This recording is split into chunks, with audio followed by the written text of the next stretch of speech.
आज उपासाची थाळी आहे आणि या थाळीमध्ये फळांचा समावेश केलेला आहे.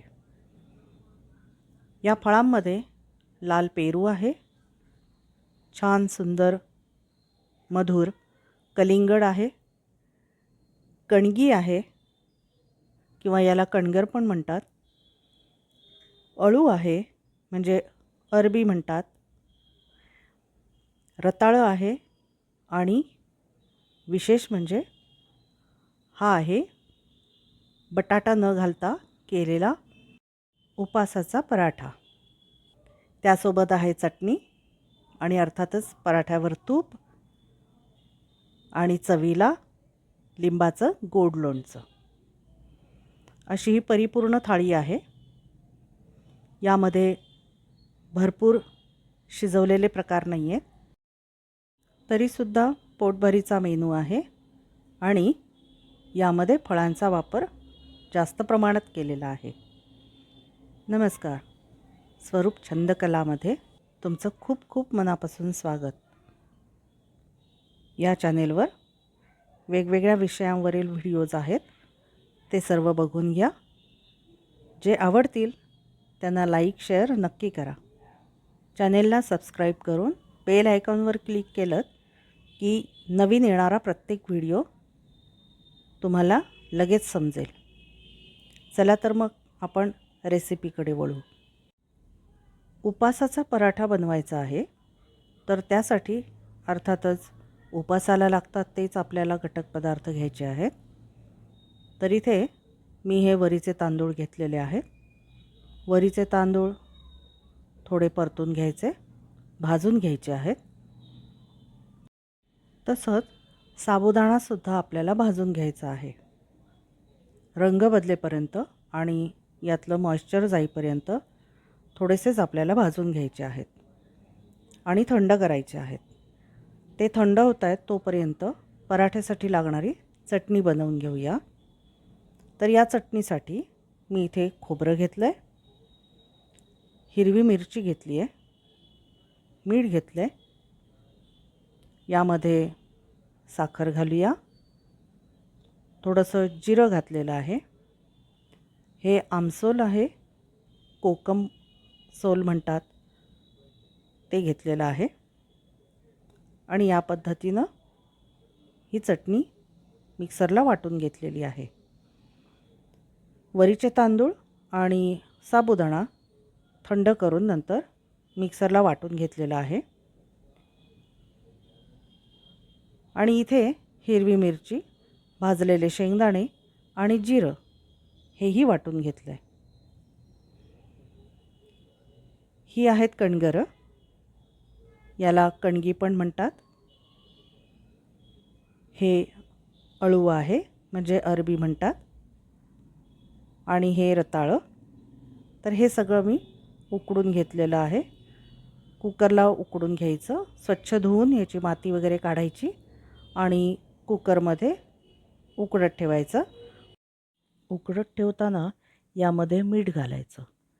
रताळी, अळू याच्यापेक्षा कणगरं शिजायला थोडासा जास्त वेळ लागतो, त्यामुळे सगळं एकत्र कुकरमध्ये घातलेलं असेल तर 4 शिट्ट्या करून घ्यायच्या.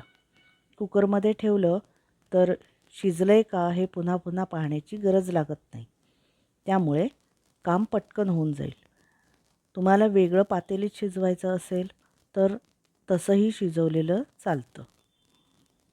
हे थंड झाल्यानंतर कणगरं, अळू याची सालं काढून घेतली आणि या अशा पद्धतीनं मी हे स्मॅश करून घेते आहे. तुम्ही याच्यासाठी पावभाजीचा स्मॅशर वापरलात तरीसुद्धा चालेल किंवा किसणीवर किसून घेतलं तरी पण चालेल. बटाटा, रताळी हे आपण नेहमीच खात असतो, म्हणून हा पराठा मी कणगर आणि अळूचा बनवते आहे. कणगर, अळू ही कंदमुळं आहेत आणि साधारणतः दिवाळीनंतर ही बाजारात उपलब्ध होतात. मार्च-एप्रिलपर्यंत मिळतात. महत्त्वाचं म्हणजे उपासाच्या दिवशी ही कंदमुळं खायला चालतात. नेहमी आपण बटाटा, रताळी याचेच पदार्थ बनवतो. तर असं काहीतरी आपण वेगळं पण बनवू शकतो. आता इथे स्मॅश केलेल्या कणगर आणि अळूच्या मिश्रणामध्ये मगाशी वाटून घेतलेली हिरवी मिरची, जिरं, शेंगदाणे हे व्यवस्थित घालायचं आणि मिक्स करून घ्यायचं. हे सगळे जिन्नस मी छान एकत्र करून घेते आहे आणि अशा पद्धतीनं हाताने स्मॅश करून घेते आहे, म्हणजे हे मिश्रण पण मऊ होईल. कणगर किंवा अळू यापैकी कशाचा मोठा तुकडा राहिला नाही आहे ना, हे चेक करून घ्यायचं, कारण हे हातानं मी स्मॅश केलं आहे. आणि त्यानंतर याच्यामध्ये पीठ घालायचं आहे, जे मगाशी वरीचे तांदूळ भाजले होते आणि साबुदाणा पण भाजून घेतला होता.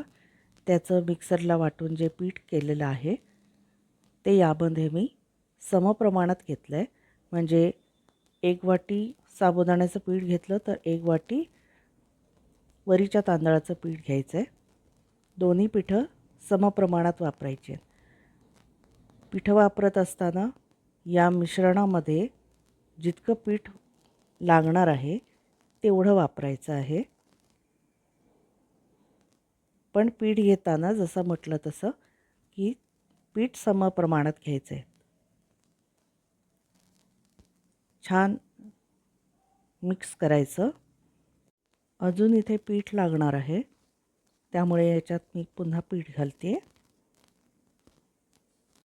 मिश्रणाच्या गरजेनुसार पीठ वापरायचं आणि हे पीठ मळून घेत असताना पाण्याचा वापर करून मळून घ्यायचं आहे. साबुदाण्याला तसंही पाणी जास्तच लागतं, त्यामुळे हे पीठ खूप घट्ट करायचं नाही, घट्ट मळायचं नाही आहे. पण पाणी थोडंसं असं मऊ केल्यानंतरसुद्धा याला आपल्याला थोडंसं पाणी जास्त ठेवायचं आहे. 10-15 मिनटं आपल्याला हे ठेवायचं आहे आणि याला पाणी लावून ठेवायचं, जेणेकरून हे जास्त घट्ट होणार नाही. कारण साबुदाण्याचं पीठ आहे त्याला पाणी जास्त लागतं. पाणी हे सगळं शोषून घेईल साबुदाणा. यामुळे हे असं थोडंसं पाणी मारून ठेवायचं आणि झाकून ठेवायचं. 10-15 मिनटं झाल्यानंतर चेक करायचं, मळून घ्यायचं पुन्हा.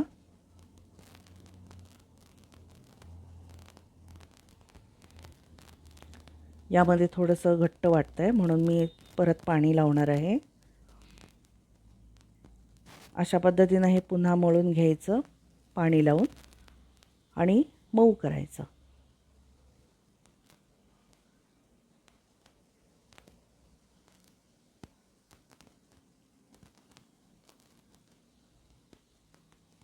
इथे गोळे करून बघायचे. कोरडं वाटत असेल तर थोडं पाणी लावायचं आणि पुन्हा मळून घ्यायचं.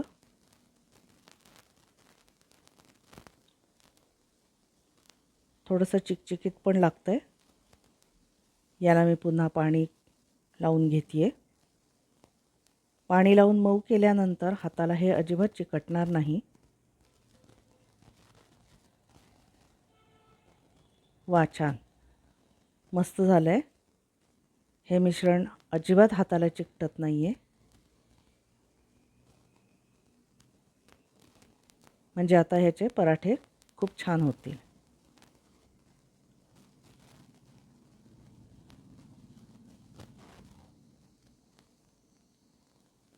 आपल्याला जेवढ्या पराठे करायचे आहेत तितकं हे सगळं मिश्रण घ्यावं लागेल.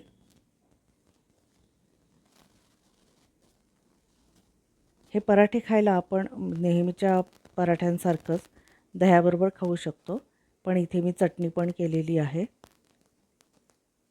चटपटीत खायचं असेल तर चटणीबरोबर खाऊ शकता.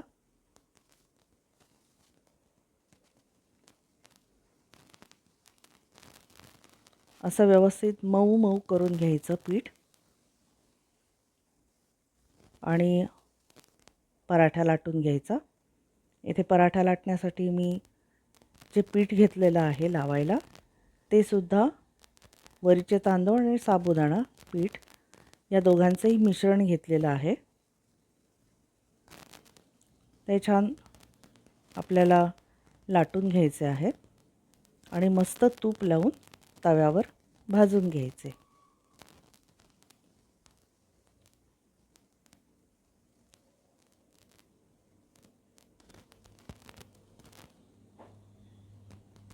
पोळपाटाला चिकटतंय असं वाटत असेल तर पीठ थोडंसं लावून घ्यायचं, कारण नंतर आपल्याला हे तुपावरच भाजायचं आहे.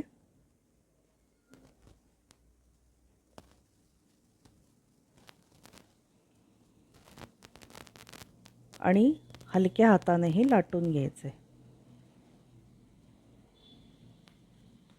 पीठ मऊ केलेलं असेल तर याच्या कडा अजिबात फाटणार नाहीत.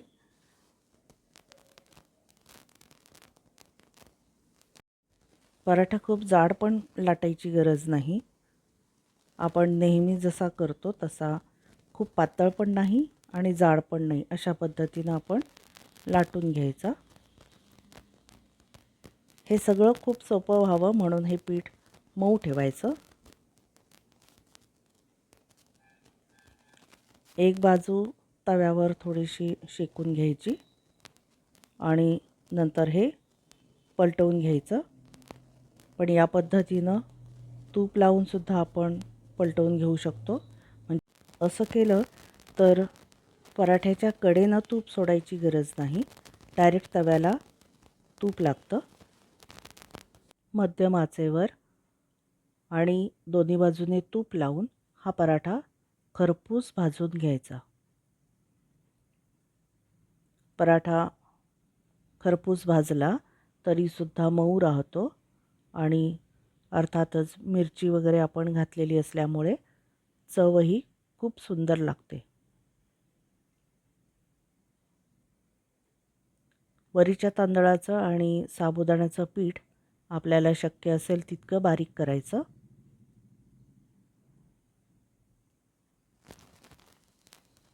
हा पराठा चवीला खूपच छान लागतो. बटाटा जरी घातलेला नसला तरीसुद्धा करायलाही सोपा आहे आणि खायलासुद्धा मस्त आहे. पराठ्याची चव वाढवण्यासाठी तुम्ही यामध्ये आलं किंवा कोथिंबीर असं काही वापरू शकता. तुम्ही जे खात असाल ते तुम्ही यामध्ये घालू शकता. सगळेजण कोथिंबीर वगैरे खातात असं नाही. आणखीन एक मी तुम्हाला पराठा भाजून दाखवणार आहे, कारण पहिला पराठा दाखवला त्याच्यात पलटायच्या अगोदर मी तूप घातलं होतं. आपला नेहमीचा जो प्रकार आहे की आपण दोन्ही बाजूनी आधी शेकून घेतो आणि नंतर तेल किंवा तूप लावतो, तशा पद्धतीनं सुद्धा हा पराठा भाजता येणार आहे. मी इथे हा पलटल्यानंतर तूप लावते. तर या पद्धतीनं सुद्धा करता येईल. जसं आवडेल तसं करावं.